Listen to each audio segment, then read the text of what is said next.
संसार के सारे वैभव को पा सकता है। गुरु के चरण रज की महिमा इतनी है, कहां तक कहें, ये ज्ञान वैराग्य रूपी नेत्र में जब मोतियाबिंद हो जाए ना, तो सदगुरु के चरणों में लगी हुई धूल को नेत्र में लगा लेना, मोतियाबिंद गायब हो जाएगा। गोस्वामी जी ने रामचरितमानस में लिखा है, गुरुपद रज मृद मंजुल अंजन नयन अमीय त्रिग दोष विभंजन। जो आपके ज्ञान वैराग्य रूपी नेत्रों में दोष आ गया है, उसका भंजन करने के में अगर कोई किसी में सामर्थ्य है, तो गुरु के चरणों में लगी हुई धूल में ही।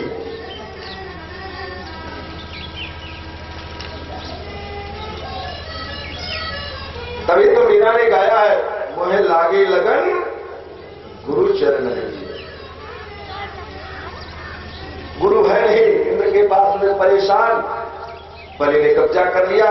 भग करके ब्रह्मा जी के पास गए। ब्रह्मा जी ने कहा, भैया बृहस्पति जी नहीं है, त्वष्टा के पुत्र विश्वरूप है, उन्हें गुरु बना लो।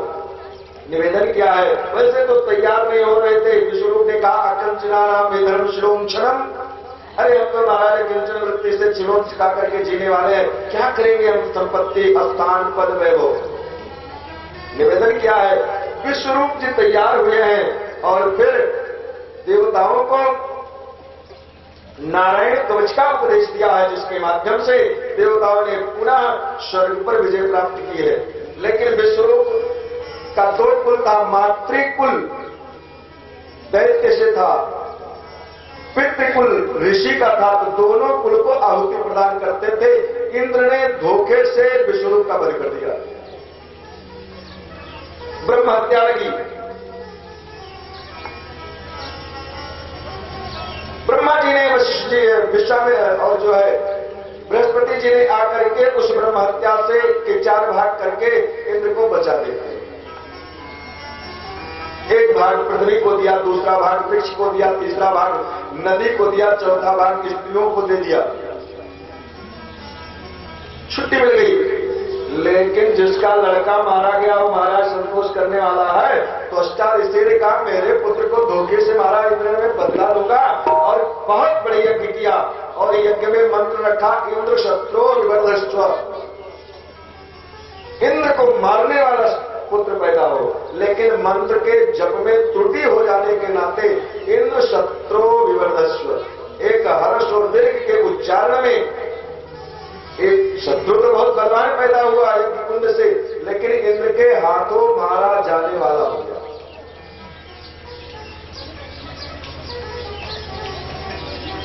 हमारे कुंड से प्रकट हुआ, नाम पड़ा वृत्तासुर।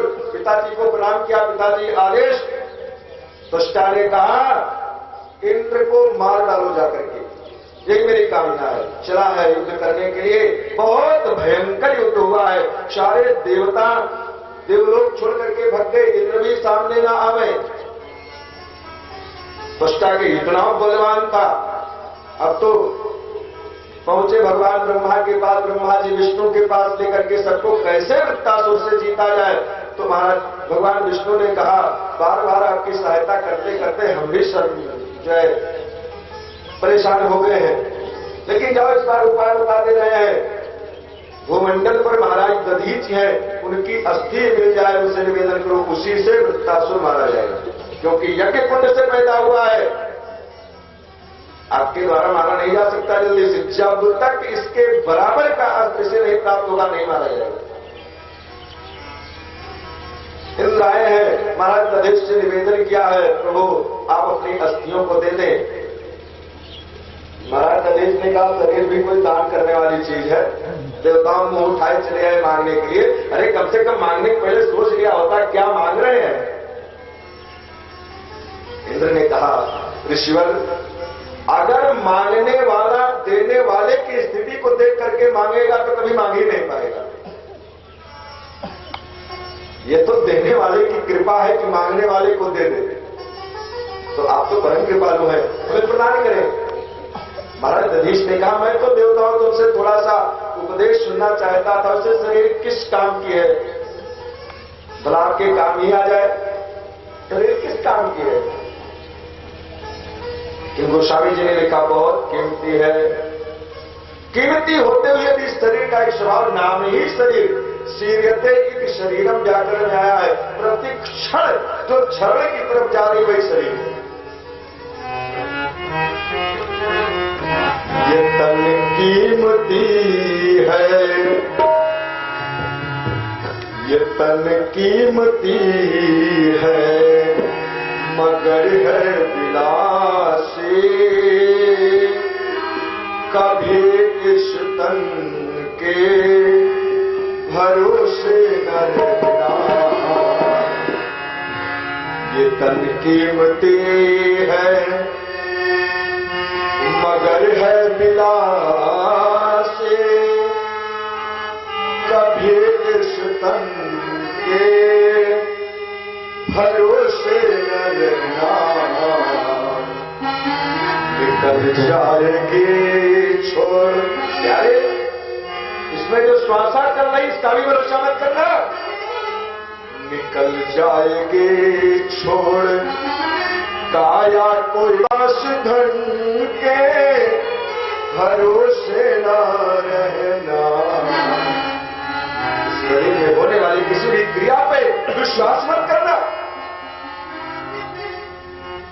इसलिए जितना ही शरीर से हो सके सत्कार्य करना, सत्कर्म करना, सद्मार्ग में चलना और दूसरों को सद्मार्ग पर चलने की सलाह भी देना। समाज में कुछ लोग ऐसे हैं स्वयं तो जाएंगे कथा सुनने के लिए, दूसरे कहें कहां जाओगे, हम जाएंगे सुनने के लिए, सुना देंगे, बैठो। ऐसा मत करना। ना आ रहा हो तो जबरदस्ती चलो ना भाई, साथ में चलते हैं, तो तुम्हारे पर चलने का उपदेश करना। महाराज दधीच ने सहर्ष अपना शरीर प्रदान कर दिया है, प्राणायाम के माध्यम से प्राणवायु को ब्रह्मरंध्र में स्थापित किया और दधीच जी के ने अपने प्राणों का विसर्जन किया, ब्रह्म में मिलाया है। और फिर दधीच के शरीर में कुछ खाद्य पदार्थ लगाए गए हैं। गायों ने चाट चाट के पूरे शरीर से चर्म और अस्थियों मांस को खा लिया है। अस्थि विश्वकर्मा के पास लाई गई है, उससे वज्र का निर्माण हुआ है। आज वो वज्र लेकर के इंद्र वृत्तासुर के सामने आए हैं।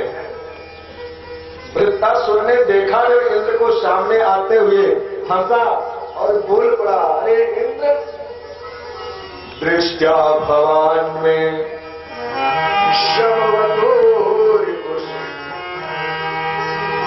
यो ब्रह्मा गुरुहा भात्याचा। अरे इंद्र भला तुम्हारे मेरे सामने युद्ध करने के लिए आया तू? अरे गुरु हंता, अरे मेरे भाई का हंता, अरे आज मैं तुझसे बदला लेता हूं। ऐसा कह करके दौड़ा है इंद्र को मारने के लिए वृत्तासुर। इंद्र ने वज्र से उसके हाथ दोनों काट दिए।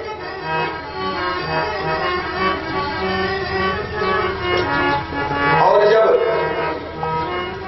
शर काटने का समय आया है, उसी समय वज्र पर पूर्ण निगाह डाली है वृत्तासुर ने और कहा इंद्र 2 मिनट के लिए रुक जा, क्योंकि वज्र में उसे नारायण भगवान श्याम सुंदर दिखाई पड़ने लगे हैं। कालिका प्रभु से प्रार्थना कर लो। धन्य है वृत्तासुर।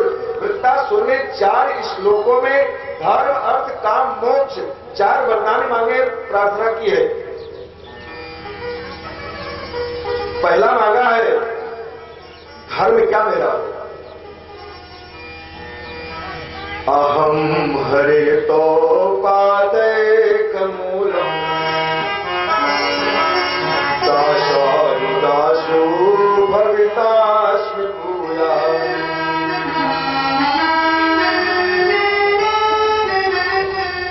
मनः स्मरेता सुपतिर्गुणास्ते गृहीत्वा कर्म करोतु काया।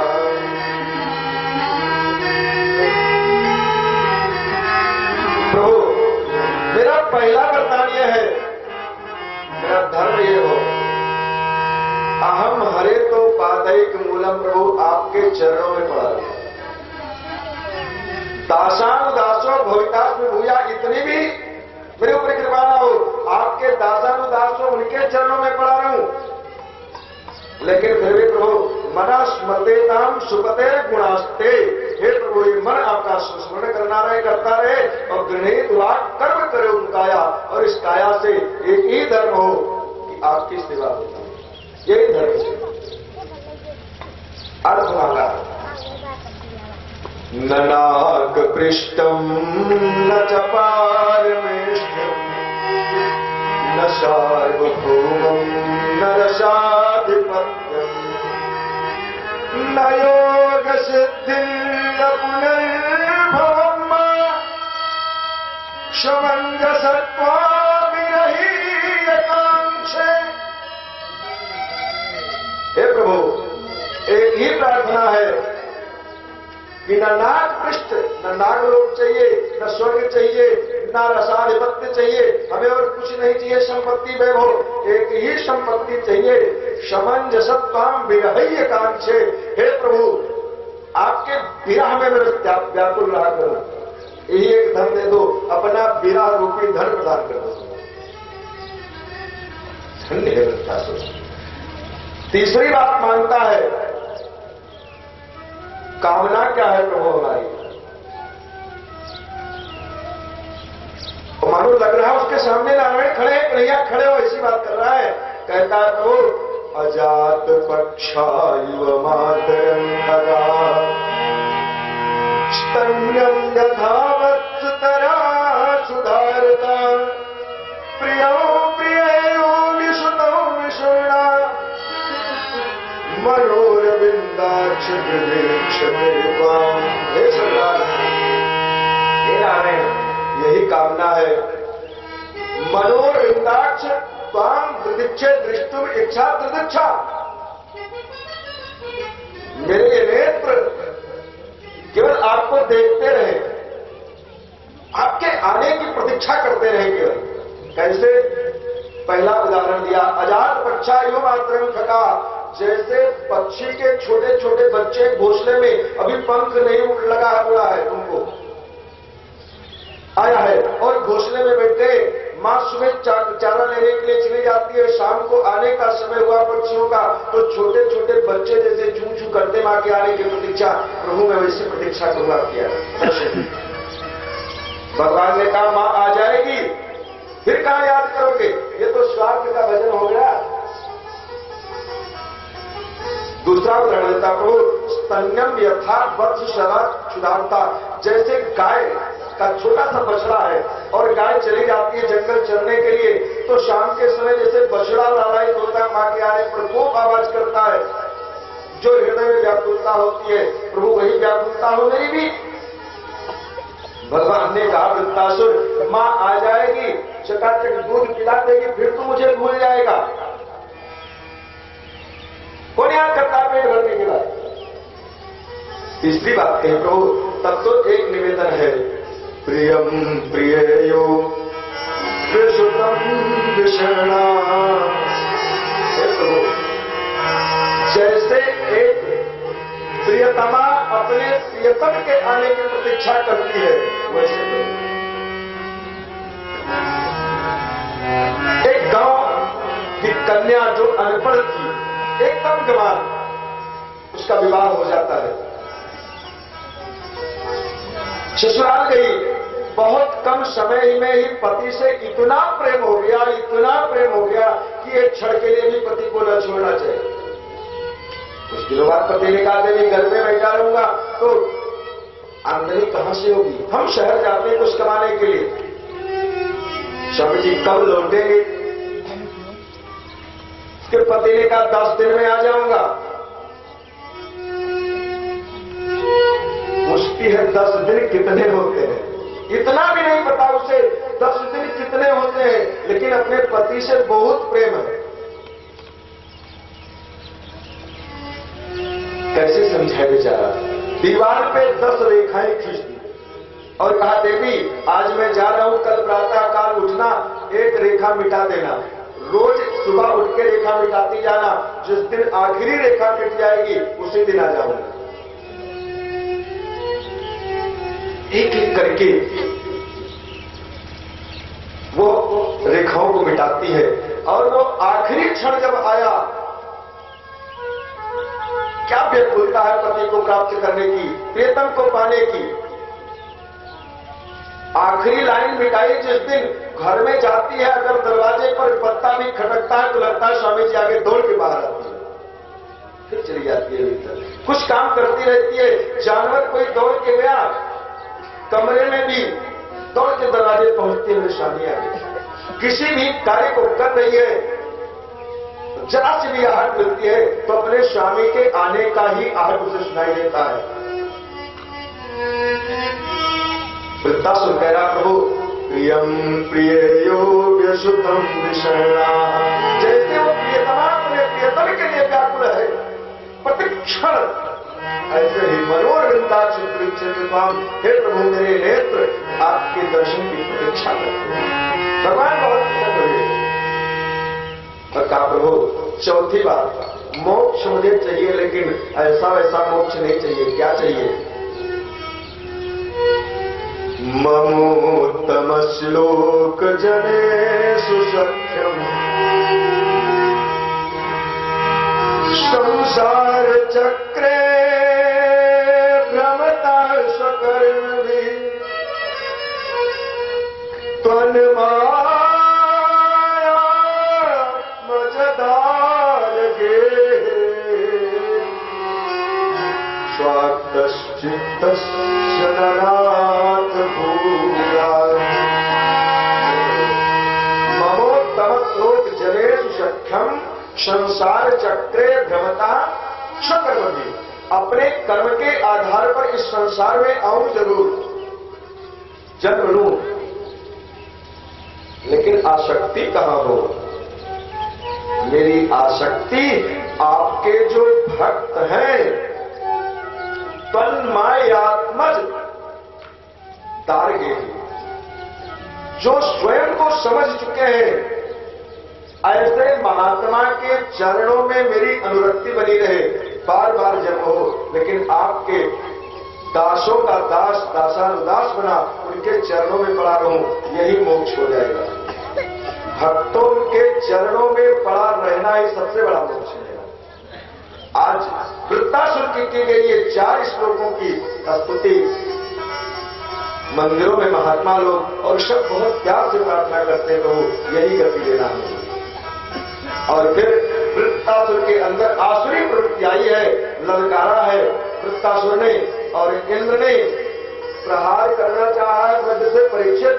इतने में वृत्तासुर ने इतना विशाल स्वरूप बनाया, इंद्र पूरे ऐरावत हाथी के साथ वृत्तासुर के पेट में चले गए। 100 वर्षों तक वृत्तासुर के पेट में रहे, वज्र के प्रभाव से धीरे धीरे करके मार पाए।